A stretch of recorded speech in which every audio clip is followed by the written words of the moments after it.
Good morning, everyone. My name is Monica, and as a clinical program manager at InBody USA, I want to welcome all of you to today's webinar in our InBody Presents series. Today, Mr. Brendan Aylward will be speaking to us about the use of InBody data to improve the health and fitness of individuals with cerebral palsy. Mr. Aylward is the owner of Unified Health and Performance, an inclusive strength and conditioning facility in Massachusetts, and AdaptX, an educational company for fitness and disability service professionals. His work revolves around making the fitness industry more accessible for athletes with intellectual and physical disabilities. A visual and written representation of his work can be found at www.brendanaylward.com. During the talk, as well as after, attendees will have a chance to ask him questions by adding them to the Q&A section on your screen. Without further ado, I'd like to welcome our guest speaker, Mr. Aylward, to join us. Thank you, Monica.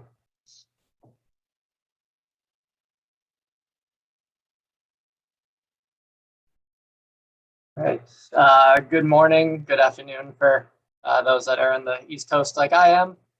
Thank you for taking the time out of your morning to listen to my presentation, and InBody, thank you for allowing me to share some of our work. I'm always humbled by people who take the time to listen to me speak, and I hope you're able to gather some interesting information from our talk.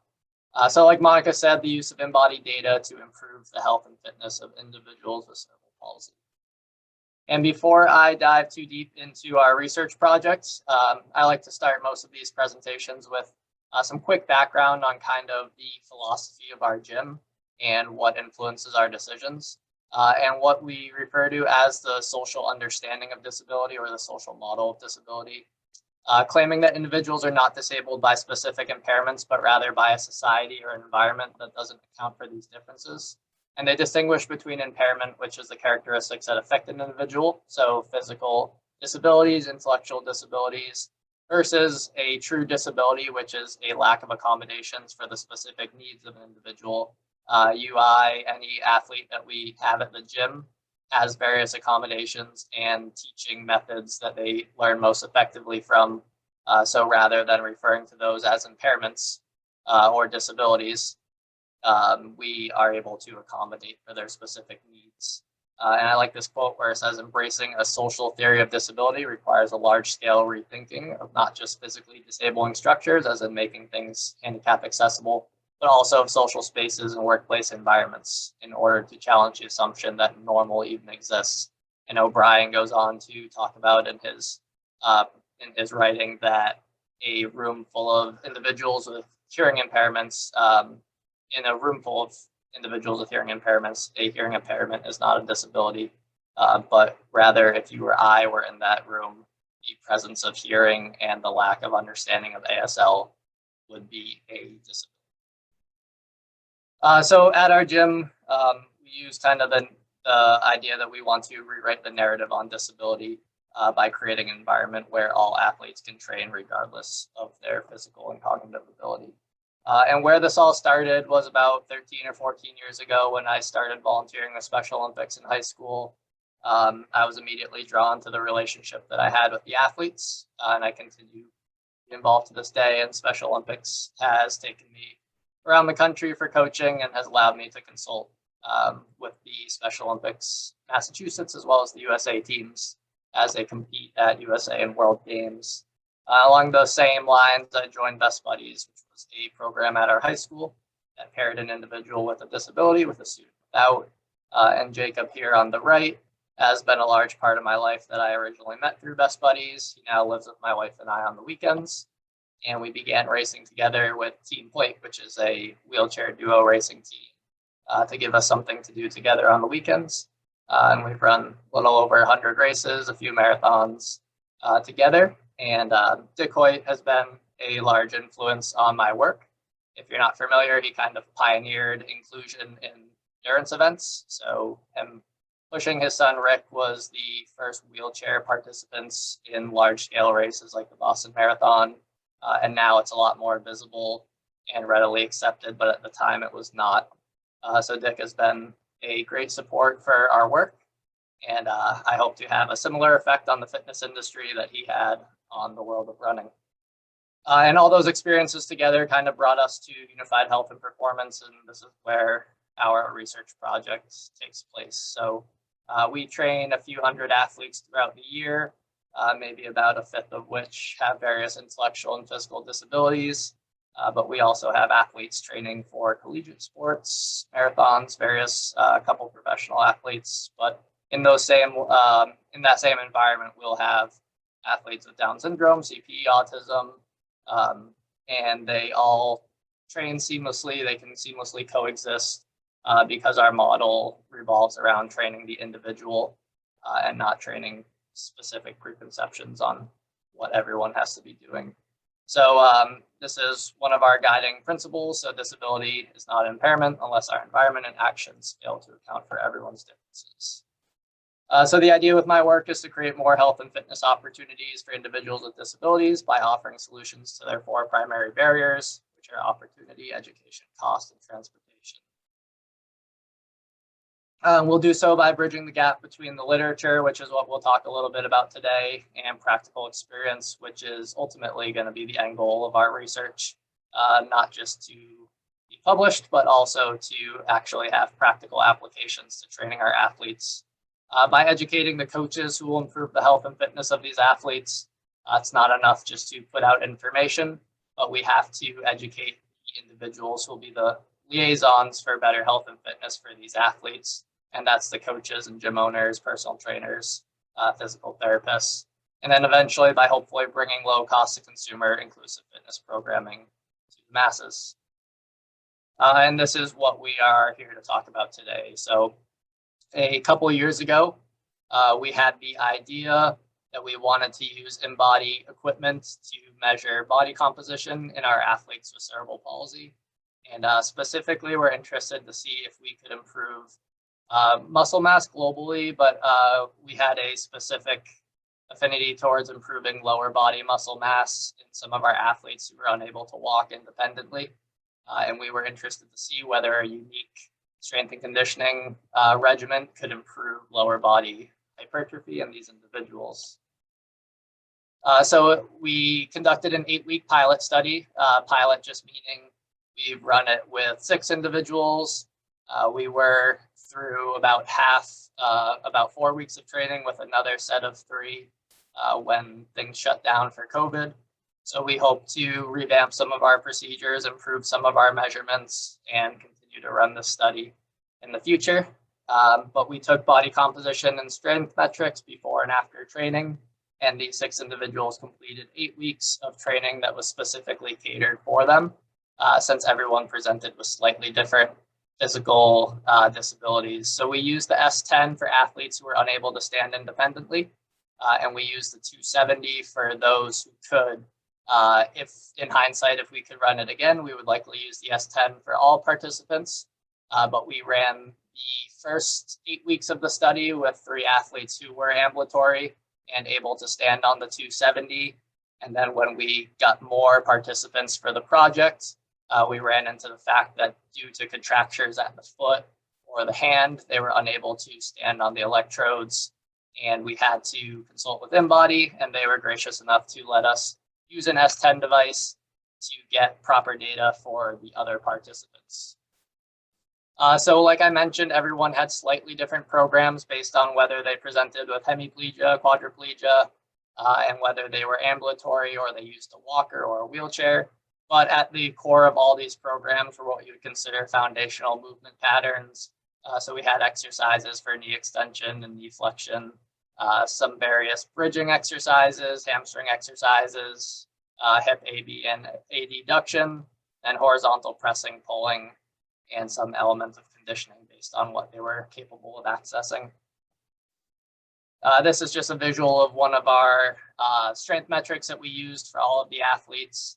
It is what you would compare to a machine leg press or athletes who are unable to transition or transfer into a machine. We're using a sled in this scenario to replicate that pressing motion for lower body strain. So through here, we'll go through a table that has our 6 participants, and the columns are labeled participant A, pre and post, B, pre and post, and C, pre and post.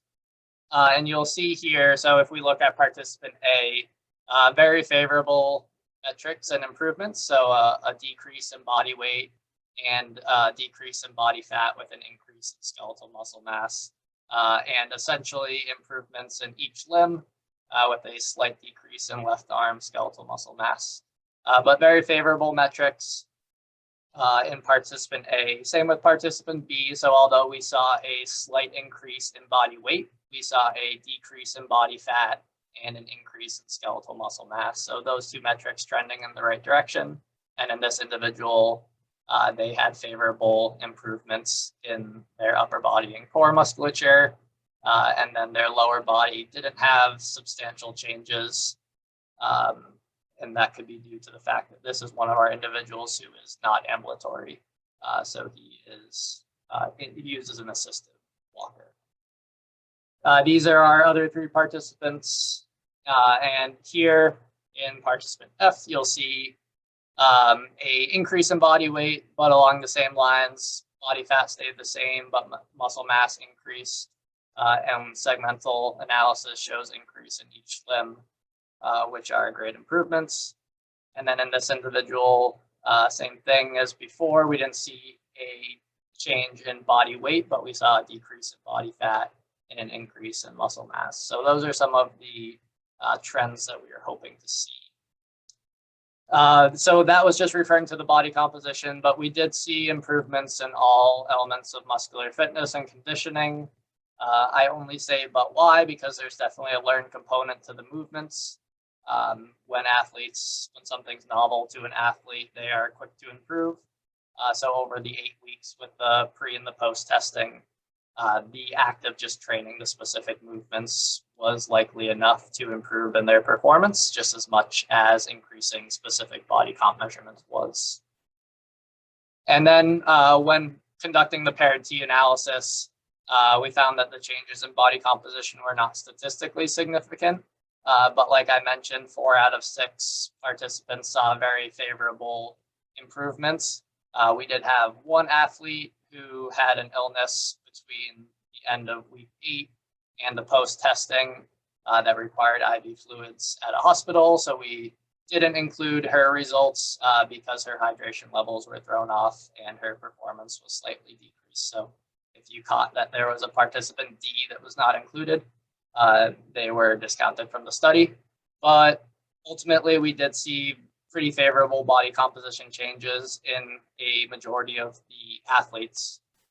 And some of the issues that could have accounted for why we didn't see statistical significance could be the length of the intervention and that it was only 8 weeks. So if we could extrapolate this out to a 12 or 6 week program, we would likely see better body composition improvements. There was no discussion of nutritional habits. So some of our athletes, just anecdotally, I know that they could improve some of their nutritional habits, and that would have great results on body comp.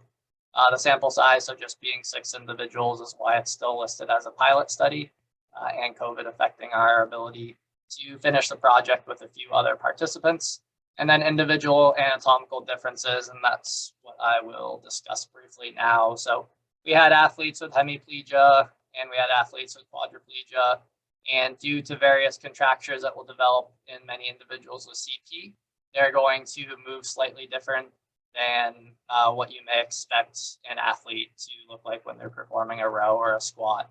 And these asymmetries aren't inherently dangerous, but they will dictate how an athlete leverages different muscle groups. So in this example, you see the athlete performing a lat pull down, but on that left side, that left elbow is not really being drawn towards the body. So if we're trying to target the lats, this may not be recruiting that muscle too effectively on the left side due to kind of the contractures at his wrist and his elbow and how he's able to move that limb. So he's using a gripping aid on the left side to help him hold the bar in general. So if we're trying to improve the hypertrophy or the skeletal muscle mass in specific muscle groups, we need to make sure that we can come up with exercise selection that effectively targets the muscle, regardless of anatomical and biomechanical differences. So we were able to present the results of our study at the New England Academy of Sports Medicine Conference, and we hope that we're able to continue expanding on it, getting a larger sample size, so we can continue gathering data on this population. So interpretation and application. So what does the current literature tell us? Not just ours, but the other pool of research, and where does it fall short? I think some of the issues being many of the studies that you see on CT will tell you that these individuals are predisposed to lower muscle mass or lower aerobic conditioning. And in many cases, I wonder whether this is a specific element of their condition or whether it's more so an element of their environment and their experiences. If they're not as active as their non-disabled peers, you would expect their conditioning and their strength to be lower. We'll also see improvements in upper body strength as opposed to lower body, of course, in our athletes who are manually propelling wheelchairs or using assistive walkers because they're relying on their upper body for ambulation. What anecdotal evidence do we have? I'll talk a little bit more about this in a second. But at our gym, we see our athletes with CP becoming stronger in all movements, but a lot of the times it requires us to adjust the environment to account for their specific differences. And I have a few pictures that will show this. But how can we combine where the literature is with the anecdotal evidence that we have at the gym? And that's kind of what we are hoping to show within our course, which I'll briefly talk about, called AdaptX. And then ultimately, we're not just conducting research for research sake, but we want to make sure that it has carryover to actual functional improvements.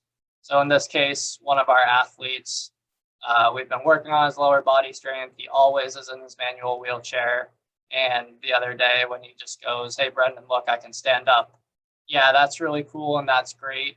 But ultimately, he is going to be using his wheelchair in everyday life. And we need to make sure that the things that we're focusing on are going to actually improve his quality of life. So that lower body strength, while incredibly important for him, we also need to make sure that we're hitting the big blocks for him, which is maintaining proper body composition, upper body strength, and muscular endurance so he can propel himself around in his chair. And we need to make sure that we focus on what is best for the athlete and not just what we want to see improve in the research. Along those same lines, these are a couple of videos that we made that are on our YouTube channel. So functional training for athletes who use loft strand crutches. So what can you define functional as for that athlete that uses crutches to navigate the gym and navigate regular life? And then how can you train an athlete with hemiplegia that is unable to grip weights or has as much strength in their injured limb? These are things that are important to us and that are going to greatly influence our programming. And that's where AdaptX comes in, which is our educational course that we've been working on for the last few years. And that is going to consolidate literature reviews, anecdotal evidence that we've come up with at our gym, and hopefully we'll teach coaches how to work with athletes with various intellectual and physical disabilities with the ultimate goal of improving the lives of the athletes that these coaches will serve. So I won't delve too deeply into that. And then I also briefly mentioned at the beginning a low cost consumer fitness program, which Boston University, their software development program is helping us build, which will be hopefully a mobile app that will offer adaptive and inclusive fitness programming for individuals with all abilities, with hopefully the effort to gamify fitness for the population to incentivize participation, and then hopefully connect athletes to our AdaptX certified coaches who want to train in person. But those are just different pieces of our various projects that we're working on. So we have two things that we're looking to look into further, which is how to improve our lower body manual muscle testing for manual wheelchair users. So how can we more accurately dictate how much lower body strength and functionality they have? Is there a way to properly measure that? And then we're also in the process of submitting for IRB approval on the effect of blood flow restriction training on muscle mass in individuals with cerebral palsy. And the idea that kind of sparked that study was we are often limited in how much load we can use with these athletes because of stability and balance. And there is promising research on BFR that shows that using lower loads can elicit similar hypertrophic effects for individuals without cerebral palsy, but we're interested to see whether that has a carryover to this population as well. Thank you for your time and interest in listening to us listening to me share our work. And I hope you were able to take away some information from it, and hope I can answer any questions you may have.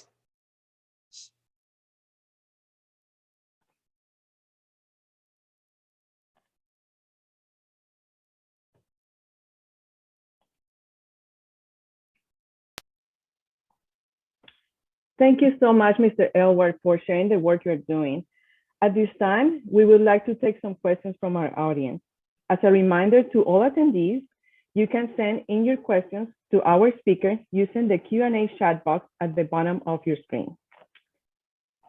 So Mr. Aylward, one of our attendees wanted to know if you're focused on group of users, maybe aging on or younger. Did you say whether our participants were 18 or younger? Yeah, or you're going to be focusing in a certain group of participants. Yeah, all of our participants were over 18. We do have athletes with CPU training with us. We have 4 or 5 that are in the 12 to 15-year-old range. But ultimately for IRB approval and for this project, it required that we use participants who are over 18. Okay, yeah, that's important. Also another question here is asking, and I'm not sure if you are, I will know about this, but just in case, does this application possibly apply to patients with cerebellar ataxia? Can you repeat the last part? Yeah, they want to know if your application, what you're working on, will be applicable to patients with cerebellar ataxia, which is sudden uncoordinated muscle movement due to disease or injury to the cerebellum. Yeah, so whether the mobile app would be applicable for them? Yeah, or the adaptive training that you're working on. Yeah, I think a lot of the practical application that we've tried to develop with our athletes is very individual on a case-by-case basis. So to assess an athlete, regardless of their condition, we're going to consider what safety considerations need to be made. So what's going to allow them to safely perform different exercises. We don't have any athletes specifically with cerebral ataxia, but I would imagine that many of the conditions that we see would have similar profiles, and that we would want to modify the environment so they can move safely and successfully through popular exercises. Okay, thank you. Thank you so much, Mr. Aylward. Also, you mentioned you have an 8-week training period for your pilot and thoughts of increasing the length of that.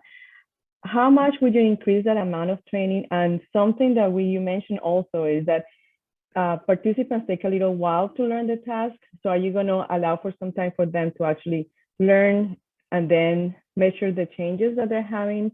So that may allow also to have more pronounced changes in body composition. Right, yeah. So we should have a period of like a learning process where the athlete becomes acclimated to the different pre and post testing protocol before they do that actual pre-testing, before we actually do data collection pre-testing. I would have to look into whether we would extend it to 12 or 16 weeks. It's likely a case where 12 weeks is great, 16 weeks is even better.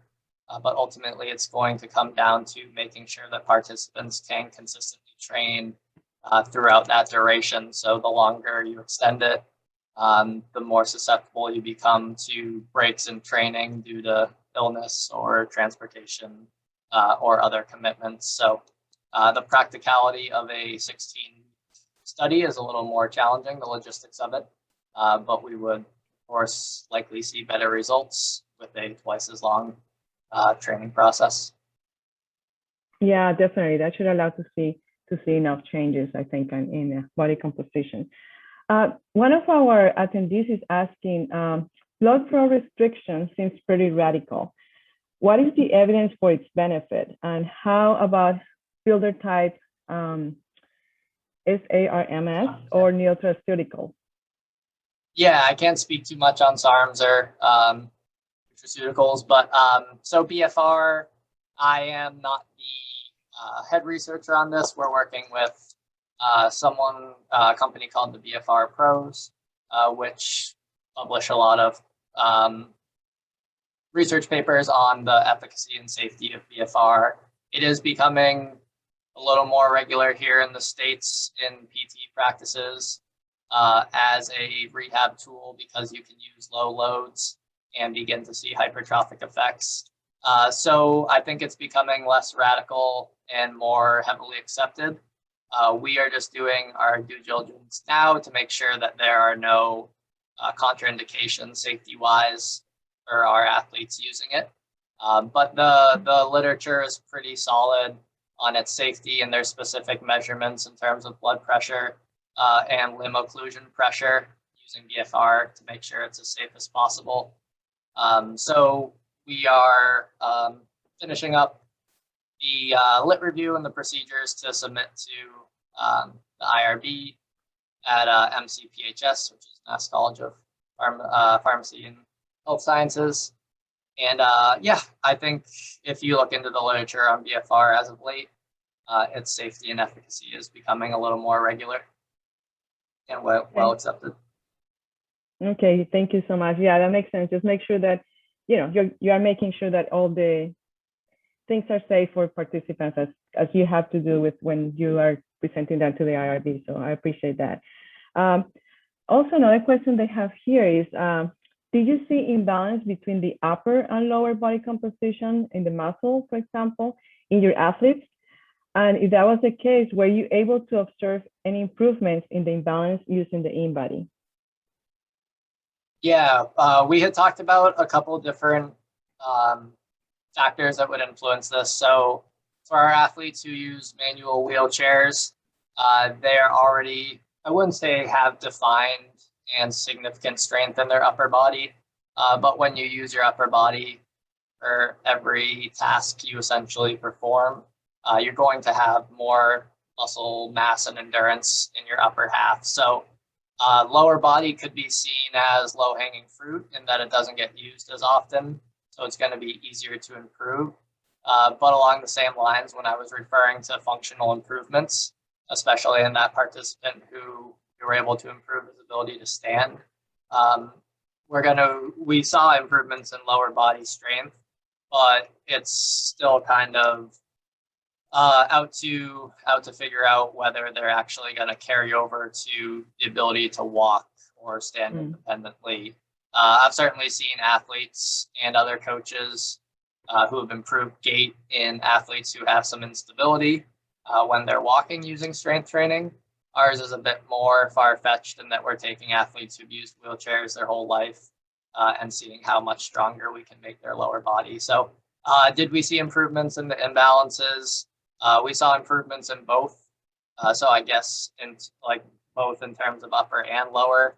So I guess you would say that that's not necessarily moving the imbalance closer together, but it's just improving global muscle mass and body composition, which would likely improve health either way. So whether it has functional carryover or not, not sure that exactly addresses it, but. Yeah, I mean, yeah, it's possible that with this kind of population, you still keep some of the imbalances between upper and lower body, but as you said, it's important to improve all body composition, right, over whole body to improve health overall. So that's I think that's the main goal from the intervention.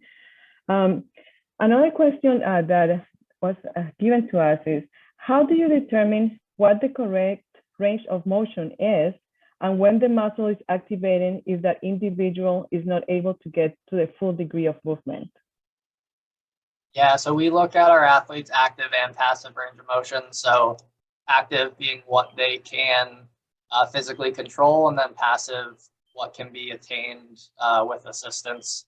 So whether it's manually helping them get into a further range of motion with something like laying on their back and pulling their knee to their chest, or if it's something like a hamstring curl where they're laying on their stomach and pulling their heels up towards their butt, you'll definitely see a pretty big discrepancy between their active and passive range, which is common in everyone, but more common in our athletes here, especially in the lower body, specifically in the lower body. So when range of motion is limited, it doesn't mean a muscle's not going to work. It just means we have to figure out a setup that will be most beneficial for them. So we can look at like palpating a certain muscle and seeing whether it's active when one of our athletes in a wheelchair is doing something like a leg extension. So whether they're straightening their leg, they may not be able to get it fully out to 180 degrees, but you will still see the quad firing. So stuff like that, the leg press that I had the pictures of, the athletes have all been able to perform that. So it's just working in whatever range of motion is accessible for an athlete, just like we do with all of our athletes, regardless of a disability.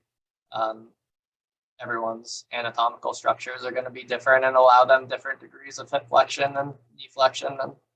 And we work in whatever ranges they have and develop solutions for what gives them the best training effect. Yeah, so very individualized training. That's for sure. Also, something else somebody noticed here is participants B and C body fat was in the 30 to 40% body fat range, while participant A's body fat was in the 20% body fat range. Do you think this was due to disease progression, the severity, or the age of the participant?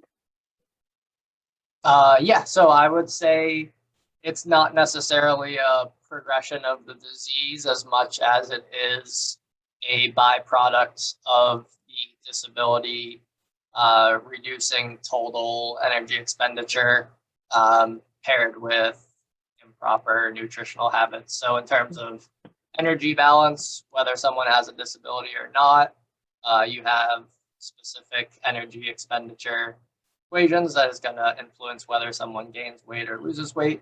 And for many of our athletes, I guess specifically participants B and C, which had higher body fat percentages, these are athletes who are more sedentary over the course of a day. So they are going to be, I guess you would consider it predisposed, or because of their condition, predisposed to a higher body fat percentage, unless they really have their nutrition dialed in, which in this case, it is clearly not. So I wouldn't say that it's a specific result of the disability as much as the characteristics that the disability create and how that impacts their lifestyle and their habits of exercise and nutrition. So more things that they can address besides just their disease or disability. So that's absolutely. Yeah. Yep. Yeah. I don't think it's the disability as much as just educating them on better nutritional habits and increasing their total activity over the course of the week. And that's why when I mentioned we want our programs to be as functional as possible for some of these athletes, improving their active and passive hip flexion range of motion. If they're only working out 2 or 3 hours a week, where we don't want to spend a half hour of that time focusing on something that's really going to barely move the needle. We want to hit the biggest things that we can. So for many of these athletes, it's more so their compound movements and their conditioning protocols. So we want to make sure we're using our time most effectively. Yes, definitely. So we have been talking about blood flow restriction with cerebral palsy, which is something you want to look in the future. Is there a baseline for what severity of CP the participants have, such as a specific range of motion that they're capable of, or is this research for anyone with CP? So we are still in the early stages of coming together with it.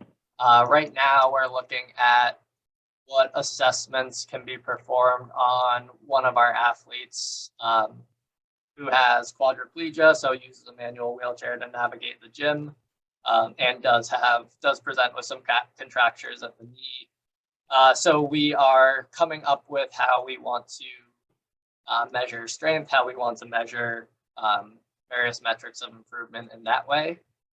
But yeah, BFR has shown to have positive applications outside of disability. So we just want to make sure we can come up with a standardized protocol or how to and see whether it's beneficial for some of our athletes improving their lower body strength. So like you mentioned, the range of motion may not be as substantial with some of these athletes. So if we can come up with a solution that improves those results, and in this case, we were thinking that BFR may be a part of that solution, then it could produce a more significant result with less effort and ability, which is what it's shown to do in a rehab setting when someone's restoring range of motion at the knee joint after like an ACL repair or something. It's shown to improve quadricep size and strength when using low loads. So we want to see if it will have a similar effect on our participants, but we have not standardized exactly what that participant profile will be. In many cases, everything's so individualized that it's hard to standardize it across the board. So maybe it's a pilot study in the same sense that we work with athletes of various conditions and various severities of their disability. Yeah, definitely. So it's a lot of complex things to take care of before. Something else here that they're asking is, in addition to implementing the ADAPT-X program, might there be low-cost turnkey actions that non-adaptive fitness facilities can take to create a more inclusive environment? Yeah, so that's ultimately what we started the course to do, was to equip facilities with staff that would have better tools to serve people of all abilities so that they can create more inclusive environments like ours. So the course I would consider a pretty low cost to these professionals who maybe want to create more inclusive environment. So we're still offering the course at a pay what you want price point because we didn't want cost to be a barrier. The greater mission is to have as many people as possible take it. So yeah, the goal is the course not only talks about the anatomical and cognitive piece of these disabilities, but how to set up the environment to make it effective for people of all abilities and how you can create a more inclusive and welcoming environment. So the course talks about a lot of that practical side of inclusion as well. So that's definitely our effort in that space. Yeah, I think that covers a little bit of the question that they have here after asking what does the certification for ADAPT-X cover and what would be the benefits or goals with an individual receiving this? Yeah, the goals are to equip a trainer with the knowledge to work with athletes with various intellectual disabilities. So learn how to modify common exercises for someone who uses a wheelchair or uses crutches or maybe doesn't have the same kinesthetic awareness of you and I. So how to teach someone with autism who has trouble coordinating their body in space, how to perform a squat or various exercises. So it starts with the philosophy of inclusion and how to apply that within a pre-existing fitness setting. And then it talks about the different disabilities and the specific factors of each. And then it goes into a practical application piece. So how you can apply these concepts to traditional fitness traditional fitness programming. So what someone would receive is knowledge and tools and then become a part of a community. We had about 40 people take the course this summer, become a part of a community of like-minded individuals who are trying to make fitness more accessible for people with disabilities. So I think the course is pretty in-depth in terms of covering adaptive fitness. But then the mentorship piece of kind of how we help people start programs afterwards is one of the key pieces as well. So it's not just take an online course and then good luck. It's become a part of a community that all has the same goal. Yeah, I think it's becoming part of that community, which is important, with the same goal and of including everybody in the fitness space, right? Also, something else that they're asking here is adaptive fitness is very broad and covers so many types of disabilities. How can you standardize using the S10, which you had the opportunity to try with your athletes, for adaptive fitness so that further research can be continued? Yeah, you definitely can't standardize adaptive fitness as a spectrum. So one of our goals, and it's probably not attainable, is that we want to make there not be a need to differentiate between people with and without disabilities. So at our facility, the majority of our athletes don't have a specific diagnosis. They don't have a disability, quote unquote, but we still have to treat everyone differently in terms of what program is going to be most beneficial for them. So it's less adaptive fitness. It's more, how can you be a better problem solver? How can you communicate with your clients better? How can you create a better environment that's beneficial for everyone? So you definitely can't standardize adaptive fitness. That terminology is just needed to differentiate and demonstrate that you work with people with disabilities. But ultimately, a lot of the concepts that we cover in our course will make you a better coach for all clients. So, yeah. Okay, thank you so much, Mr. Aylward. Before we conclude, do you have any closing remarks you'd like to share with us? No, I think I appreciate everyone taking the time to listen in, and I hope some of the information of our project was beneficial for you.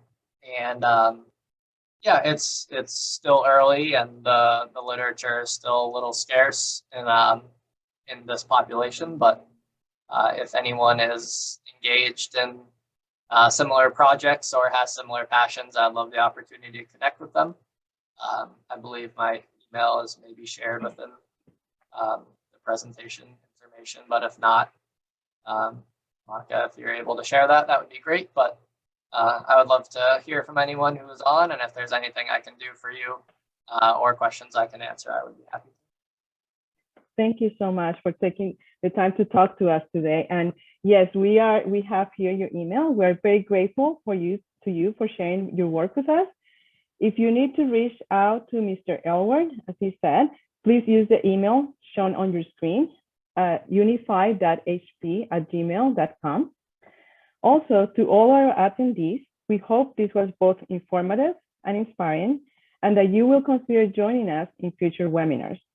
If you need to reach out to us, please contact us at clinical@inbody.com if you want to have a conversation with us about applications, or if you may be interested in sharing your research with us and other researchers through this forum. Also, please contact us if you need a certificate of attendance to apply for CPU credits or CPE credits if it applies to you.